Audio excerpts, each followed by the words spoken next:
광장의 목소리를 듣습니다. 소수의 목소리가 다수에 가려지지 않게 현장으로 가겠습니다. 페트롤 전북 함앵커가 간다.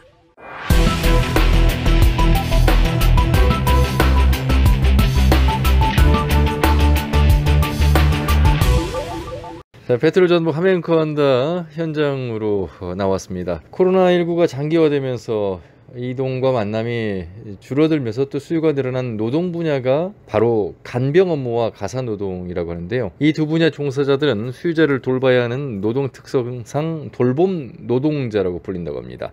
얼마 전 이분들에 대한 실태 조사가 나와서 현장으로 나왔습니다. 보이지 않는 그림자 노동, 간병인과 가정관리사의 노동 실태를 직접 들어보겠습니다. 먼저 전북 비정규직 노동자 지원센터의 노현정 정책국장을 만나겠습니다. 안녕하세요, 국장님. 안녕하세요. 우선 돌봄 노동자라고 하는 직업은 어떤 유형인지 좀 설명 좀 해주세요.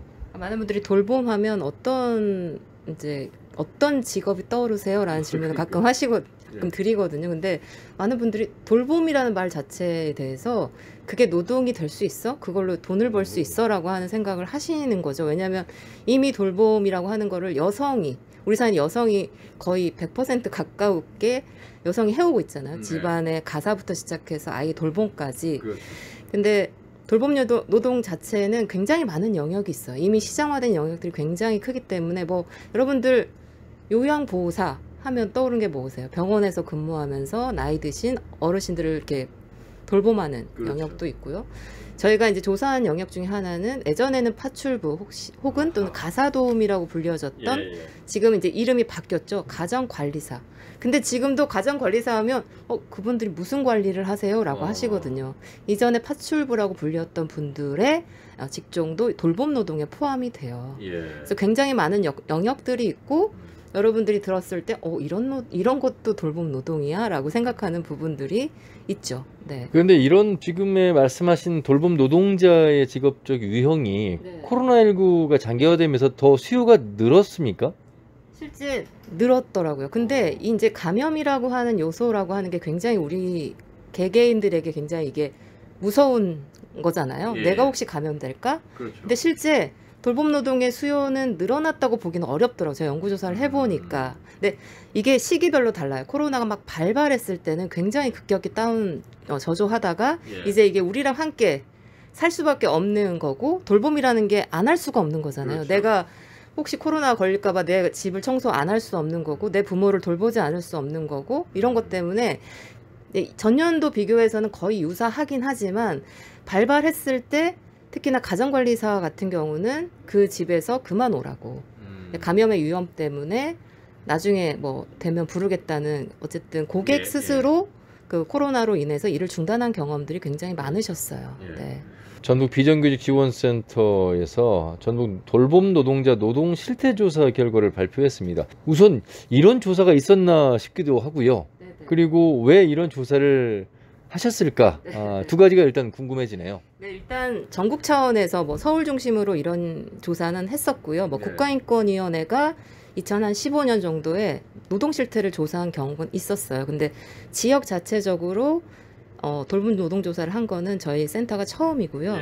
이제 왜 이걸 하게 됐냐라고 말씀을 하셨는데 사실 이제 앵커님께서 하신 말씀 중에 다 나와 있거든요.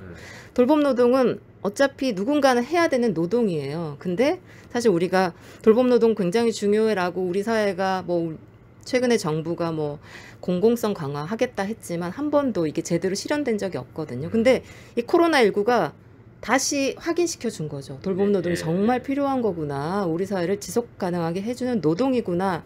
라고 하는 거를 인식하게 해줬는데 제가 궁금했던 건 그거였어요. 공식 영역, 시장화되지 않은 영역의 돌봄 노동은 일자리가 안정화돼 있어요. 그래서 임금이나 노동의 조건이 나아요. 근데 비공식 영역이라고 불려진 시장화된 영역은 굉장히 열악하다는 이미 연구조사들이 있어요. 그러면 전북 지역의 민간 영역은 어떠할까가 궁금한 거죠. 그래서 특히 가장 사회적 인식이 낮다고 하는 가정관리사와 간병인을 저희가 찾아가게 된 거예요.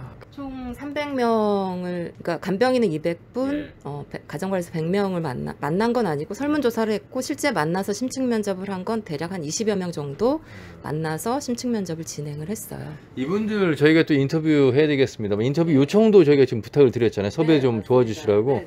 상당히 꺼려하시더라고요. 언론에 노출되는 것을. 아무래도 본인들이 가지고 있는 직업에 대한 자부심이라든지 사회에서 바라보는 시각의 어떤 편협적이거나 편견의 분위기가 있다는 것을 인지하시는 것 같아서. 근데 이분들의 이야기를 들어야 되는데 실태 조사 하시는데 설문이라든지 심층 면접 하시기가 쉽지는 않으셨을 것 같아요. 사실 당사자들은 사실 하셔요 많이. 그래서 특히나 이제 코로나 때문에 간병인 같은 경우는 굉장히 만나기가 어려웠어요. 왜냐하면 병원에서 나오면 코로나 검사를 해야 되잖아요. 또 그렇기 때문에 제가 병원에 들어가서 면접을 했어요. 한 3번 정도는. 근데 말씀하신 대로 이분들이 낮은 임금 그거는 어쩔 수 없이 감내하고 계시더라고요. 근데 가장 힘든 건 뭐냐면 하대. 그러니까 나를 굉장히 무시해. 내가 일을 하러 갔지만 병원 안에서 또는 그 고객의 집안에서 나도 몰래 CCTV가 있는지 몰랐고, 간병인 경우에는 뭐 어쨌든 24시간 내내 붙어 있다 보니까 굉장히 그 뭐랄까요, 또 여성 노동자들이 굉장히 많잖아요. 97%가 여성 노동자인데 성희롱이나 이런 어떠한 그런 것들에 굉장히 많이 노출되어 있었고, 사실 노출되어 있다고 해도 그 문제를 해결할 수가 없어요. 그냥 피하는 방법밖에 없는 거고, 내가 그 일을 때려치는 경우가 굉장히 많았어요. 근데 이분들이 그런 말씀 하셨어요. 심층 면접 할 때 언제쯤이면 이런 사회적 인식이 바뀔까요? 그랬더니 내가 죽고 나서 한 세대가 지나면 이렇게 얘기하시는 분이 계셨거든요. 우리 사회가 어떤 돈을 주고 내가 그 사람의 노동을 사는 것에 있어서 굉장히 인식이 뭐랄까 저급하다고 표현해야 될까요? 그래서 그분들의 인터뷰 내용을 보면 내가 이 그 고객의 지갑을 건드리지 않았는데 뭐 도둑으로 몰리기도 하고, 이게 드라마에서 보는 것이 실제 현실에 있는 그 상황들을 보고 저도 굉장히 충격적이었어요. 네. 아직은 우리가 간병이나 가정관리사를 생각하는 어떤 뭐 교육 자체도 안 돼 있겠거니와 그들을 바라보는 시선의 인식의 변화가 필요한데, 여전히 도움을 받으면서도 불구하고 우리가 이제 부리는 사람 정도로 취급하는 그런 경향이 현실 속에 좀 남아있다, 이런 말씀이실 텐데 좀 더 구체적으로 들어봐야 될 텐데, 일단 이분들의 임금에 대해서도 조사가 됐잖아요. 그래서 어느 정도 월 평균 가격 소득이 어느 정도 되는지부터 좀 말씀해 주세요. 보통 한 10명 중 4명이 200만 원 이하의 임금을 받고 있었어요. 최저임금 정도가 되시나요? 최저임금, 네, 그렇죠. 최저임금. 근데 이분들의 노동 시간을 보면 거의 코로나 때문에 간병인 같은 경우에는 원래 12시간도 했어요. 12시간 하고 퇴근하고 이랬는데 24시간만 일할 수 있게 한 거죠. 왜냐하면 나갔다 와야 되는, 왜냐면 또 코로나 검사도 하고 우려도 있으니까 병원 안에서 24시간만 허용을 한 거예요. 그러니까 생각해 보세요. 24시간 하루 내내 붙어 있는 거죠. 그러니까 이분들이 그런 장시간의 노동을 해도 겨우 받는 임금은 우리는 되게 많이 받을 것 같지만 뭐 200만 원, 근데 물론 300만 원까지 받는 분도 있어요. 근데 그분들의 노동 시간을 보면 169시간이에요. 주의 노동 시간. 저기 국장님, 우리가 흔히 이제 환자 보호자 가족이 간병인으로 지급되는 급여가 상당히 높다. 뭐 300~400 된다. 그래서 병원비보다 더 간병비가 더 높다. 이런 뉴스가 나왔잖아요. 이런 뉴스는 도대체 어떤 분들에게 해당되시고 왜 이런 차이가 발생하는 건지도 궁금하네요. 그분들은 계산을 해보셔야 돼. 그냥 마지막 그 한 달 일한 것이 300, 400이야. 근데 그걸 계산해보지 않으시는 거죠. 여러분들 30일을 단 한 번도 쉬지 않고 24시간을 내 보호자, 내 부모, 내 아이 옆에 있다고 생각해보세요. 환자에 따라 다른 거예요. 어떤 환자는 뭐 일주일 있다가 끝나잖아요. 그럼 다른 환자가 나타날 때 기다려야 돼요. 그렇죠. 또 어떤 분은 2주를 계약했는데 어느 날 갑자기 와서 환자의 뭐 보호자가 이제 내가 할 거야. 이제 그만해 라고 하는 경우도 있고.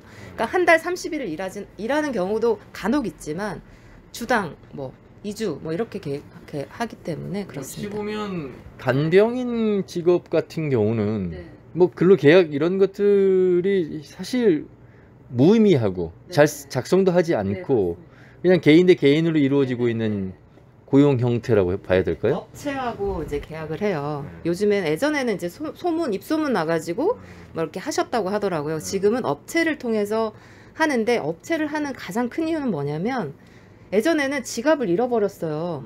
환자가. 그러면 간병인한테 네가 가져갔지? 막 이렇게 해서 물어내는 경우들이 있었대요. 근데 이제는 상해보험을 드세요. 업체를 통해서. 그러면 그거는 상해보험을 통해서 보상을 해드릴 수 있는 거죠. 근데 내가 일을 할 때 아프잖아요. 내가 일을 하다가 환자를 이렇게 세우대 내 허리가 다쳤어. 근데 이런 비용, 내 몸이 아픈 비용은 내가 부담을 해야 되는 거예요. 왜냐면 나는 그냥 업체를 통해서 일을 소개받았기 때문에 근로계약도 안 하는 건 당연한 거고 너무 당연한 거고 그냥 그런 방식으로 지금 일을 해오시는 거죠. 네. 대부분 여성이라고 말씀하셨잖아요. 뭐 연령대도 5, 60대 정도가 네. 대부분이실 것 같아요. 네, 그렇습니다. 거의 97%가 여성이었고 굉장히 놀라웠던 건 60대 이상이 굉장히 많았어요. 제가 만난 이제 간병인들이나 가정관리사 같은 경우에는 거의 60대면 이제 조금 일을 조금 덜 하고 조금 쉬면서 살 것 같은데 이분들은 거의 생계를 책임지고 계셨어요. 그러면 그 생계 책임지시는 분들은 몇 % 정도가 나왔습니까? 이분들이? 기혼자임에도 불구하고 남편이 돈벌이가 일정치 않은 경우가 거의 뭐 50% 이상이었던 것 같고, 그러니까 이분들이 내가 몸이 너무 힘들어서 일을 관두고 싶다고 표현하지만 이게 내 생계이기 때문에 일을 관둘 수가 없는 거예요. 광장의 목소리를 듣습니다. 소수의 목소리가 다수에 가려지지 않게 현장으로 가겠습니다. 페트롤 전북 함앵커가 간다. 가사 노동자로서 일을 하고 계시는 당사자 한 분을 만나도록 하겠습니다. 안녕하세요. 네, 안녕하세요. 네. 이게 일단은 저 같은 경우는 생업이다 보니까 네. 매일 일을 해야만 해요. 제가 이제 시간이 되는 한은 하루에 오전과 오후 나눠서 두 집을 할 수 있어요. 예. 근데 많이 힘들죠. 두 집을 하면 힘들어요. 한 집이 딱 적당히 하더라고요. 네. 해보니까 4시간 이상을 하면 몸이 엄청 힘들어요. 그래서 두 집을 할 수 있는 건 중간에 약간의 타임이 좀 있잖아요. 예. 1시간이란 타임이 좀 쉬었다 하면 또 덜 하더라고요. 일을 하시기 시작하신 지는 얼마나 되셨어요? 작년 12월 달까지는 24시간 영업을 하는 식당에서 근무를 했었어요. 야간조로. 근데 이제 야간이 없어졌잖아요. 그렇죠. 그래서 이걸 뛰어들게 됐는데 1월 달부터 하게 됐어요. 예. 우선 이 직업이라는 게 귀천은 없다고 하나 아직까지도 돌봄 노동자를 바라보는 편견이랄까요? 이런 부분들을 좀 많이 느끼시나요? 네네, 많이 있어요. 좀 안 좋은 눈으로 본다거나 예. 사람을 이렇게 시선을 이렇게 마주할 때 좀 느낌, 감정이 있어요. 저희들이 저 사람 나를 무시하네? 이런 그런 부분이 말로 하지 않아도 느낌으로 다 알거든요. 그런 게 좀 있고 좀 얼마 전에 제가 직접 겪은 일인데 3룸이라고 하죠. 네네. 그곳에를 고객이 요청을 해서 둘이 들어갔었는데 이제 저희 비어있는 상태예요. 저희한테 비밀번호를 주고 들어가서 다 하고 나오는데 이사 오셨는데 네. 진짜 볼 수가 없을 정도였어요. 근데 어찌됐든 시간대로 다 했는데 깨끗하게 자기 눈에는 하지 못했다고 하는 부분이 있어서 다시 요청을 하더라고요. 이렇게 해서는 계산을 할 수가 없다. 좀 그래가지고 그 다음날 가서 또 한 3-4시간 또 둘이 가서 했어, 열심히. 고객이 원하는 대로 이렇게 하고 왔는데 또 그것이 또 좋은 건 안 보이고 나쁜 것만 보이시는지 이렇게 자꾸 그 꼬투리를 잡는다고 해야 되나요? 좀 그런 부분이 있어서 아직 그 문제가 해결이 안 됐어요. 임금이 아직 못 받았다는 얘기죠. 그 급여를 주지 않으면 어떻게 해결해야 되는 것인가? 뭐. 저희가 직접 하진 않는데요. 사무실에서 이제 그런 걸 관리를 하시는데 사무실에서 이렇게 맞춰 보려고 서로 그렇게 급여가 부담이 되면 이렇게 부분은 빼고 이 부분만 결제를 해줘라 이렇게 하셨대요. 근데 그 부분에도 이제 문제가 되는가 그분이 입금을 안 해주셔요. 지금은 아무런 내가 일을 하다가 다칠 수도 있거든요. 근데 그런 건 이제 다 저가 다 그다음에 일을 할 때 그냥 우리가 그 집이 아파트일 수도 있고 뭐 주택이기도 한데요. 어려운 것은 위험한 성도 있거든요. 창문들 쪽으로 가다 보면 위험할 수도 있어요. 그리고 내 집이 아니다 보니까 부닥치고 미끄러지고 그런 상황도 많이 있어요. 저희들이 어떤 분들한테는 엄마 같은 사람이고 어떤 분한테는 자식 같은 이런 관계인데 저희도 일을 해서 조금 미숙할 때 그냥 여기 선생님 여기 좀 한 번만 더 해주세요 이렇게 좋게 좀 언어가 나왔으면 좋겠어요. 그런 데서 굉장히 상처를 많이 받아요. 말 한마디, 표정 하나, 표현 하나하나에 좀 더 가깝게 친근하게 대해주시면 그게 지금 돌봄 노동자분들에게는 큰 편안함이고 위안이고 또 용기 낼 수 있는 힘이 되겠다 이런 말씀이신 것 같습니다. 참 어려운 것 같지는 않은데 그게 예. 그렇게들 안 되는 것 같아요. 예. 자, 이번에는 전북 행복한 돌봄 사회적 협동조합을 찾아왔는데요. 윤준호 이사장을 만나도록 하겠습니다. 이사장님 안녕하세요. 네, 안녕하세요. 반갑습니다.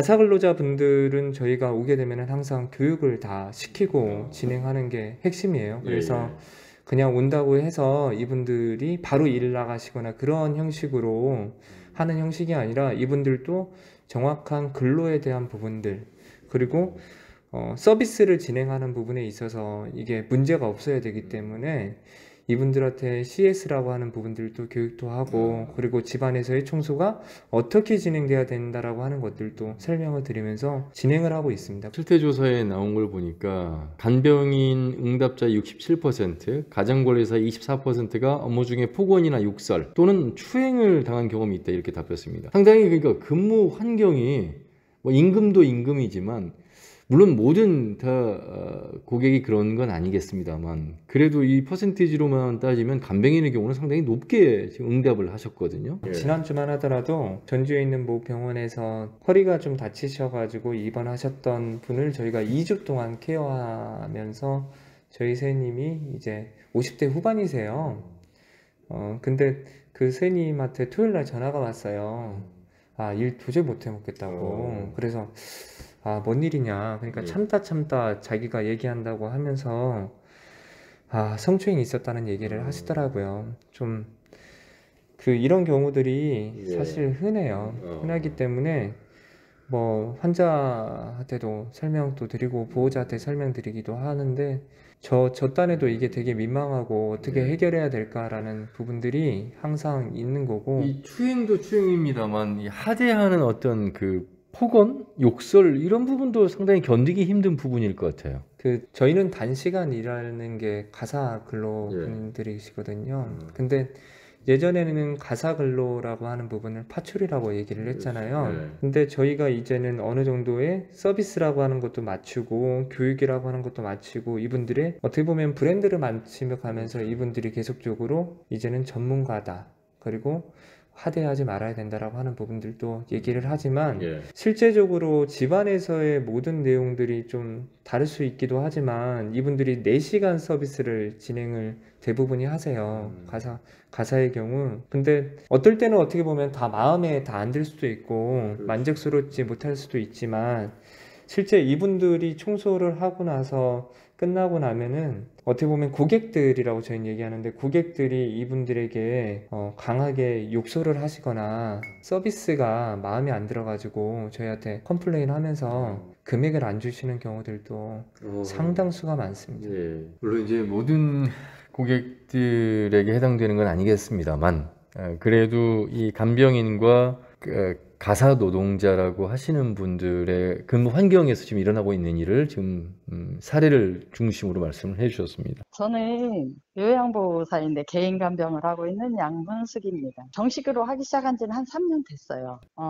똑같은 요양보호사이면서 여기는 시설이 아니고 아무래도 1:1 간병 일을 하다 보니까 4대 보험 이런 적용이 안 되고 저희는 한마디로 일용직이잖아요. 제가 일을 하면 돈이 있고 일당이 나오고 쉬면 돈이 없기 때문에 나이 들으신 분들이 주변에 더 많죠. 아무래도 밤에 잠을 못 자고 또 이제 먹는 것도 아침, 점심, 저녁도 저희가 햇반 하나 사다가 반찬은 이제 저희가 해가지고 들어와서 뭐 일주일 할 때도 있고 2주, 3주, 4주까지 연장될 때는 정말 먹지를 못해서 영양실조 걸린다는 말도 나올 수도 있죠. 저희 시급으로 환산하면 저희 받는 금액이 시급이 한 5,000원? 1,000원? 그 정도밖에 안 되거든요. 하다가 너무 이제 힘든 환자를 하다 보니까 과로로 와서 제가 오히려 병원에 응급실로 간 적도 있거든요. 임금이 많이 적죠. 그런 점들이 조금 아쉬워요, 많이. 아직도 뭐 요양보호 제도라든가 뭐 개인 간병에 대한 개인 간병이 저도 이쪽 일을 한 지가 봉사, 희생, 좋은 마음으로 시작을 했는데 아직도 한 20, 30년 됐다고 하는데 이제 그동안은 옛날에 하신 분들은 그냥 먹고 살기 위해서 솔직히 했잖아요. 이런 대접을 받든 저런 대접을 받든. 근데 이제 그 환자 입장에서는 이제 안 그러시는 분도 계시지만 우리가 돈 주고 너를 채용했으니까 무조건 해야 된다. 이제 그런 식으로 하시고 말씀도 그렇게 이제 하시는 분들도 계시죠. 사실은 저희 개인 간병 하시는 분들이 가족들이 할 수 없는 상황에서 저희가 해주는 거잖아요. 해주는 건데, 그냥 돈 받고 무조건, 너희는, 예를 들자면 그분들이 너희라는 표현은 안 쓰지만 이제 저의 개인적인 표현으로 말하면, 돈 받고 하는 사람이니까 그냥 무조건 해야 된다는 식으로 그렇게 얘기를 하고 병원 측에서도 저희가 1대1로 옆에서 보기 때문에 저희가 환자에 대한 거는 더 잘 알잖아요. 근데 그런 어떠한 이야기들을 해줬을 때 그게 묵사발이 됐을 때 저희가 하는 얘기는 한마디로 자기들이 알아서 판단한다는 식으로. 근데 분명히 이상이 있어요. 저희가 볼 때는 우리가 의사도 아니고 간호사도 아니지만 그 환자가 변하는 거, 어떤 행동을 하고 그 밤에 잘 때도 지켜봐야 되고 무슨 소리 나고 그러니까 그 일거수일투족을 저희는 다 보고 있는데 그냥 통계적인 걸로 이렇게 딱 결정을 내면서 우리를 말을 무시하는 경향이 있죠. 무시당할 때도 많습니다. 그럴 때는 화가 나죠. 근데 화가 나지만 저희는 의리 입장이라 어떻게 할 수가 없어요. 저는 그냥 어차피 제가 지금 62이니까 한 3, 4년은 하려고 그러거든요. 길어야 한 5년? 길어야 5년이면 그래도 67 되네요. 한 5년 정도는 해볼 생각이에요. 건강이 허락한다면. 저희가 너무 환경이 4대 보험이 되든가 정부에서 어떠한 것이 저희도 똑같은 시설에 근무하는 요양보호소들처럼 저희 개인 간병 하시는 분들도 4대 보험 적용 좀 하고 잠자는 문제 예를 들면 병원 측에서 보호자 침대잖아요. 병원에서 제공하는 건데 그게 조금 더 이렇게 편했으면 좋겠어요. 정부에서 물론 뭐 복지 쪽으로 많이 지원을 해준다고 하지만 그 좁은 침대에서 좀 자고 나면은 온몸이 다 아프고 정말 어깨도 아프고 단 10분을 쉬더라도 좀 편하게 쉬었으면 좋겠고 너무 춥거든요. 그러니까 이제 전기장판 같은 거 가지고 다녀도 병원에서는 그 화재 우려가 있다고 그런 것도 못 가지고 다니게 하거든요. 그런 데서 자고 나면 잠깐 자고 나면 온몸이 많이 아파요. 또 추울 때는 또 많이 춥고 거기다가 겨울에는 또